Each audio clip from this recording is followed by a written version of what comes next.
なたから苦しみを奪えたその時VJ Franda mulai melirik dunia seni peran setelah sukses meniti karir sebagai pembawa acara. Sebagai debut aktingnya, Franda memerankan tokoh Sisi dalam film layar lebar bertajuk Sia Aime.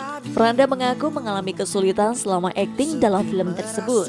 Kesulitannya karena ini pertama buat aku, bener-bener yang real acting itu. Yang real acting itu aku bener-bener di sini. Terus gimana ini lanjutnya? Ya pressure-nya pasti lebih besar karena aku harus beradu acting dengan lawan-lawan yang jauh lebih senior dari aku.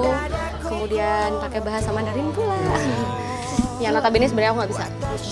Franda hanya diberi kesempatan 3 kali workshop hingga akhirnya berlakon di depan kamera. Namun dari sekian kesulitan yang dialaminya, gadis asal Malang ini paling sulit saat harus berdialog bahasa Mandarin. Tak heran Franda sibuk belajar bahasa Mandarin saat syuting berlangsung. Sebenarnya kalau dari sisi bahasa itu, aku bukan yang buta sama sekali tentang bahasa Mandarin karena aku pernah belajar dulu. Tapi kalau di Indonesia itu mungkin baru belajar yang kayak ini, Ibu Budi pergi ke pasar. Kayak gitu, baru yang dasar banget lah, Mandarin dasar gitu. Jadi tapi paling nggak aku udah tahu kira-kira kayak gimana gitu. Sering juga dulu waktu SMP nontonnya Meteor Garden ya kan, Mandarinan gitu.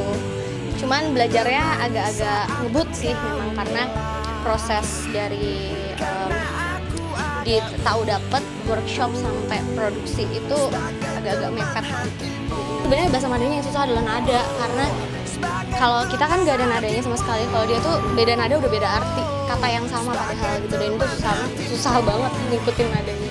Tapi sempat belajar di keluarga mungkin ada orang tua yang bisa gitu.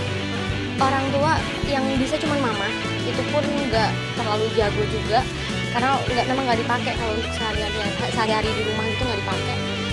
Tapi kan mama di Malang, aku di sini sendirian, jadi ya udah belajarnya dari si tutornya. Dari